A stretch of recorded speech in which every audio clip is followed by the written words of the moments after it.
Assalamualaikum hörmətli qarindaşlar. Qo'llan til dərsimizə xoş gəldinizlər.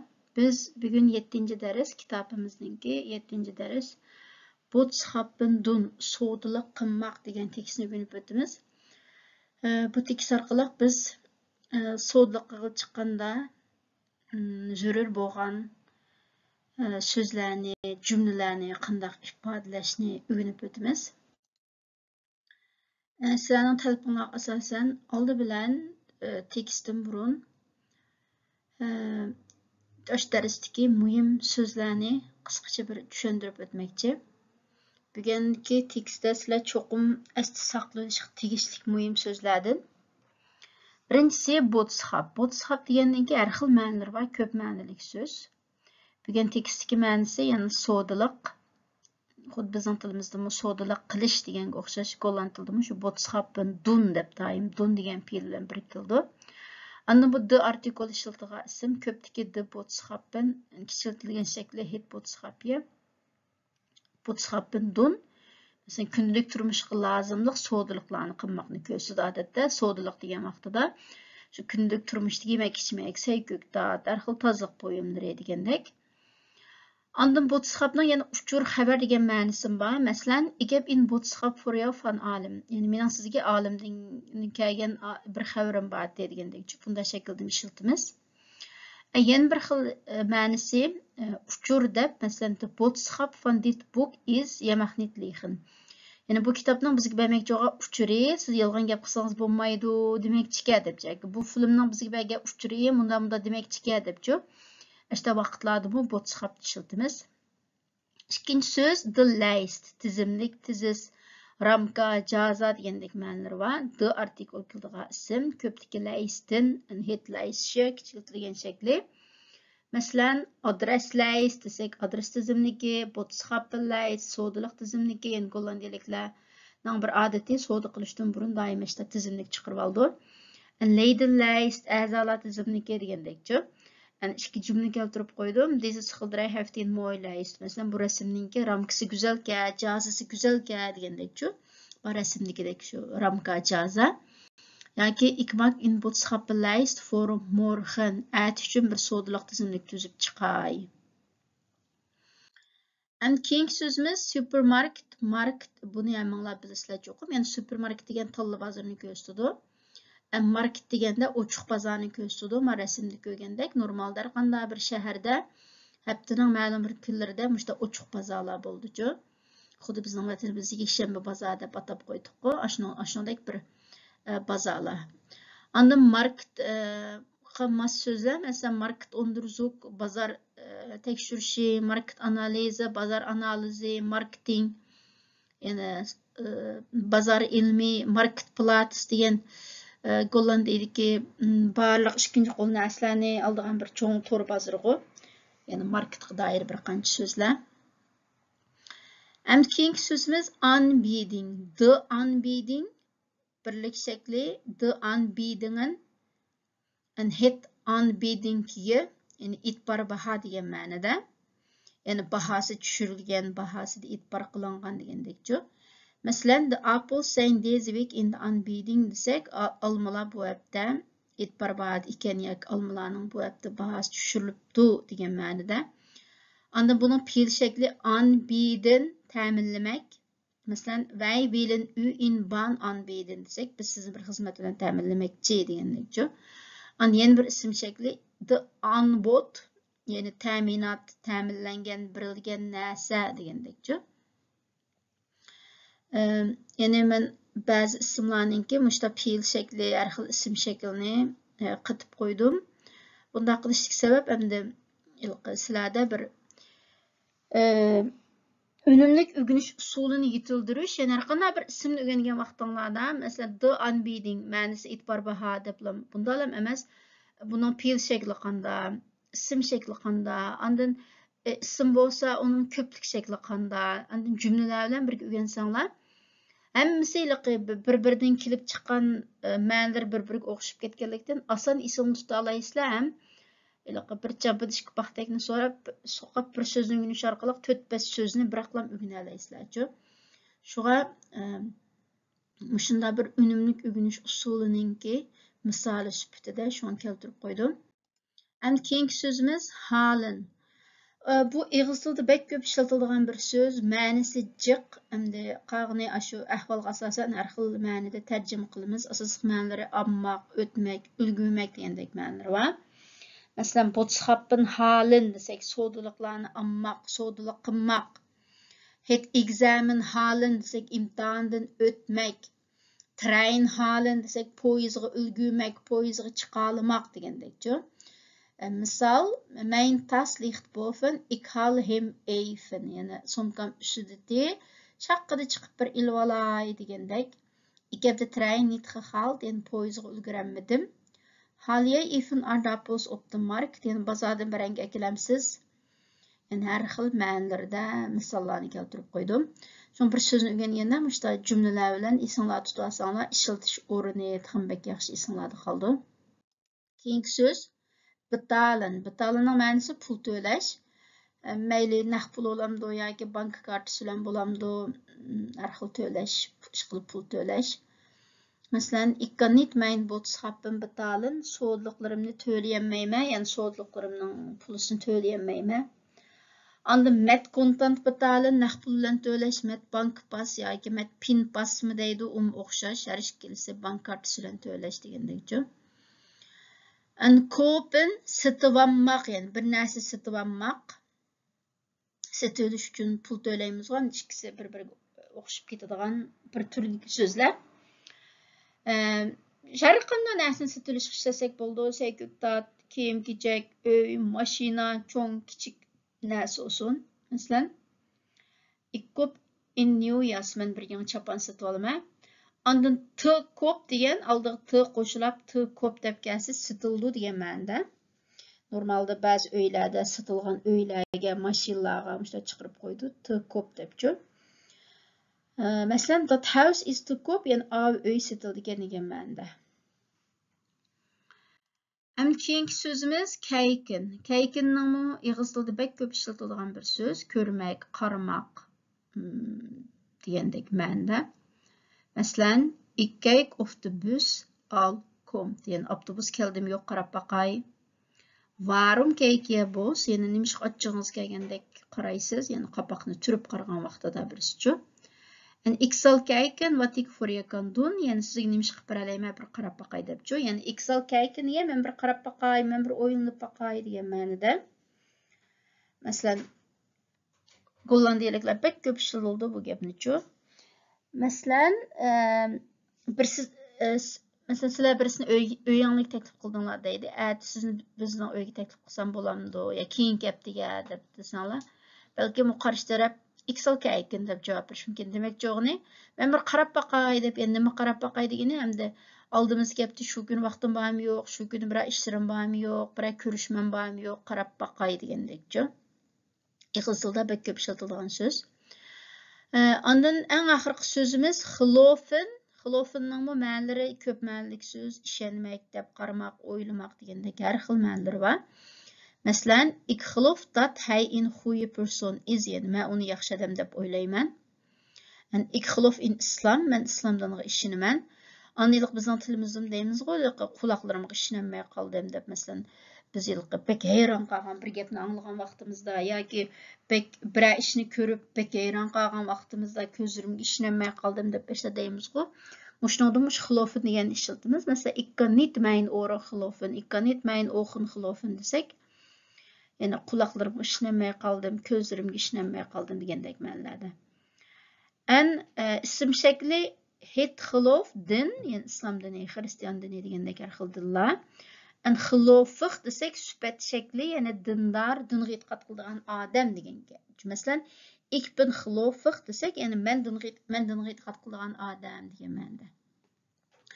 Yani bu tekstdagi sizlar cho'qim esda qoldirishinglar zarur bo'lgan so'zliklar shu. Qolgan tekstdagi boshqa so'zlarning butun tarjimasi berildi. O'zinglar qarab ko'rib o'rganib olsanglar bo'ldi. Ham tekstlayli. Yani he anne var haya hen, yani yaxshimisiz anna var haya hen, nega maqdingiz? Yo'l qayoqqa, safar nega maqdingiz degandek ma'noda shu. Nega ketib borsiz? Hallo Peter, yani yaxshimisiz Peter? Ik ga naar de supermarkt. Yani ben tallı bazarga mağdım. Ga naar, diqqat qilinglar, doimishda ga kelganda nar degan bog'lovchi bir keldi. Ik moet boodschappen doen. Yani cho'qim sodliq qilishim kerakdi deydi. Ik ook degan hem, men, mu. Yani ik ook, men, mu. Zullen we samen gaan? Yani biz birga borsak bo'lamdi? Birga boramdiq?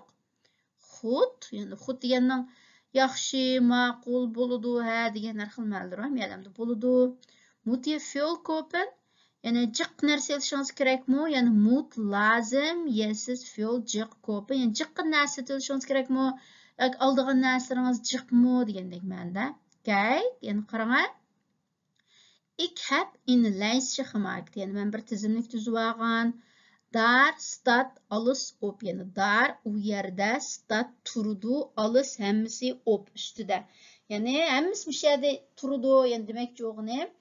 Da bir tizib olgan tuzimlikni ko'rsatib dadi. Yani hemmisi bir şeyde yizig'liq debchi adabiy tarjima qilganda. Mendiki stat yani fe'lning asl shakli stan turish degan ma'nosi bor. Masalan, o'ri turish degan. Endi bu yerda qog'ozning ustida turdi deb endi demak yo'qni. Shu qog'ozning ustida yizig'liq turdi deydi-ku. Biz deymiz-ku, qarang daftarning ustida turdi debchi. Endi daftarga yizig'liq yani. Shu hammasi mush yerda yizig'liq deb tarjima qilsak bo'ldi. Meneer, yani efendim, mag ik even wat vragen? Yani sizden bir narsa sorsam bo'lamdi? Mag ik even wat vragen? Waar kan ik de melk vinden? Vinden izlash depish. Yani sütni nereden topalayman? Süt nereden topalayman? Derde gang, derde üçüncü gang, qur, qatar degandekchu.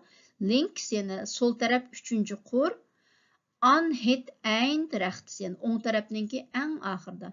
Yani gang deganning muşta qur yani hozirda talla bozorga hammalar kirib boqqan, kallanglarga keltirib boqsanglar bo'ldi. Talla bozorda jiqqida qurlar bo'ldi, maxsus choy qahvalar bir yerda, sayko'ktatlar bir yerda, ondan bolkalar bir yerda degandek qata qurlar bo'ldi. Ash qur demakchi.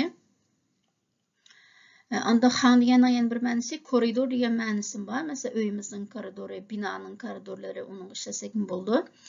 Links sol rechts o'ng. En derde degan daraja son, yani 3 derde, 3.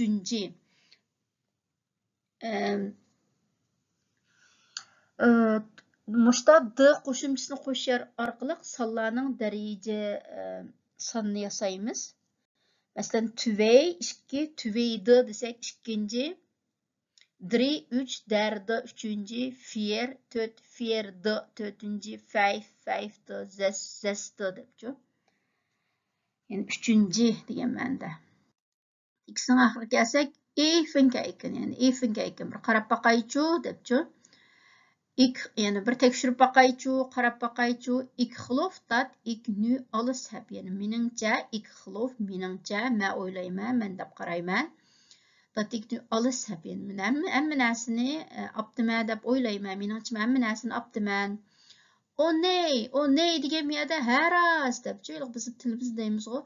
Oy Xudoyim, haras debchu. Ashta bir ma'noda, yani ney degan yo'q, lekin menda o ney degan haras deb. Tuyuqsiz bir narsa esiga kelganda. Ik heb ook geen koffie meer. Yani ik heb ook geen koffie meer. Yani qahvarim qolmag'andi deydi. Menda geen nit burun o'rgangan tuqqi. Koffie, yani ismning oldida kelgachga geen degan bo'lishi shakli keladi. Zie jij de koffie ergens? Yani zie jij, siz ko'rdingizmi? Koffie, qahvani ergens, qahvani bir yerda ko'rdingizmi? Daar staat de koffie. Yani daar au yerda staat turdi. Yani qahva au yerda turdi. degan merdamda va deb cho'yli xush bo'lgan vaqtida in aanbieding yani itbar bahaken, 2 halen, 1 betalen. Yani birini ikkini olsangiz, birining pulisini to'la yoki in plus in gratis deb hozir ko'proq ishlatgan shakli in plus in gratis. Yani birini olsangiz, bir saxsiz debchi. Va itbar bahaga ikkini olsangiz, birining pulini to'lasangiz bo'ldi ekan deydi. En zo'n voordeel komt altijd goed uit. Yani zo'n degen bundak, mundak degendek ma'noda. Yani zo'n voordeel. Yani bundak paydası var soda. Yani bundak itbar baha komt altijd goed uit. Yani her vakit yaxşı. Bundak paydası var soda her vakit yaxşı deydi. Emniyet tekstinin ahırı gelsek, haben we nog meer nodig? Yani haben we nog yana meer köprak nodig lazım mı? Yani biz yine başka nesle lazım mı? Ya biz yine ne lazımdı? Moet je geen groente hebben? Yani groente köktat haben. Yani sizge köktat lazım emas mı? Yoki köktat ilişinizden haceti yok mu? Sizge köktat lazım emas mı? Degandek ma'noda. Dat yani uni hal ik yani halen almak dat hal ik ma uni alaman op de markt yani bazardan ma uni bazardan alaman daar u yerde is bolsa de groente yani köktatlar goedkoper erzanrak dan hier yani bu yerden erzanrak hazır bular. Tallı bazarının içinde soğudu kılbatıdığı şu uçuk bazarda köktatlar miyadın tallı bazardan erzanrak deydi. Yani hudkoper erzanrak pilninki siliştirim derece şekli pil deyimine süpetninki süpet erzanrak en erzan depçu. Biz bunu məxsus grammatik qismimizdə pil süpetlərninki müşta derecesi yasagan vaqtida təfsili ügünüb ötümüz. Hazırca hudkoper mənisi erzanrak deb bilib asanglar bo'ldi.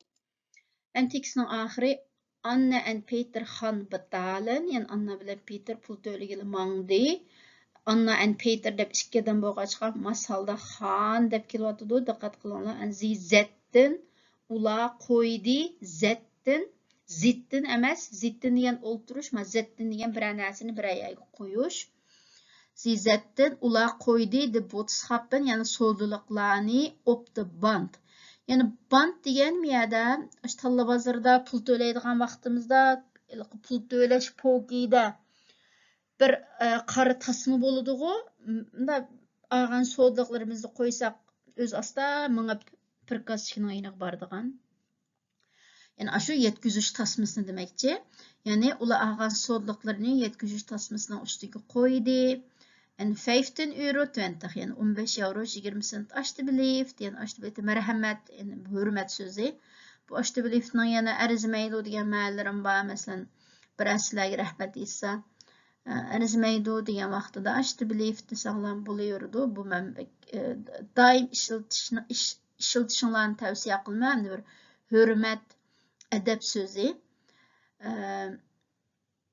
Bir başqalarga bo'lgan hurmatni, adablikligimizni bildiruvchi.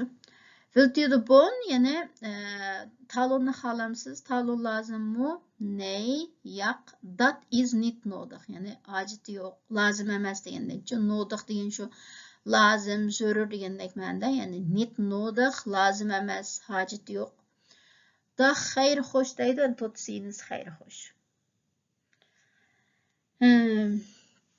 Qisqasi tekstim shu. Endi bo'lsa men bu tekstni sizlarninki yodlab olishinglarni tavsiya qilaman. Unda ig'iz tilinglarni oshirish uchun mesela tekstda biz cho'qim tilla bozorda ishlatiladigan masalan miner, mag ik u wat vragen, waar kan ik de melk vinden, waar kan ik de appel vinden. İşte cümleler bor yodlab olgandan keyin masalan tilla bozorga kirib savdo qilgan vaqtinglarda o'zinglarning ig'iz tilini aşırış üçün gerçi bir narsaning o'rnini bilsanglarmi yo o'zingiz izlab topa olsanglarmi lekin yanalam so'rab mashq qilishinglarni tavsiya qilaman. Agar atrofingizda gollandcha so'zlaydigan doim gollandcha so'zlash imkoniyatinglar bo'lmay qolib qolsa yoki bir odam bo'lmay qolib qolsa mushum bir yaxshi mashq qilish usuli. Ondan mana so'zliklar butun tekstdagi yangi so'zlarning hammasi bu ham sizlarga dars to'pida yo'llandi. Endi muhim so'zlarni ayrim so'zladik. Shuni bu yerda men tafsiliy so'zlamayman. Andan mağu bir suallarga cevap beriş sizler üçün ayrı tapşırıq bolsun. Bugün tekisini yaxşı tushungan bolsanglar, mush suallarga bir cevap berip özüңlarni sinap baqsanglar boldu. Ma'qulamsa bugungi darsimiz mush yerda oxirlashdi. Keyin qitimliq darsimizni ko'rishayli, omon bo'lgaysizlar.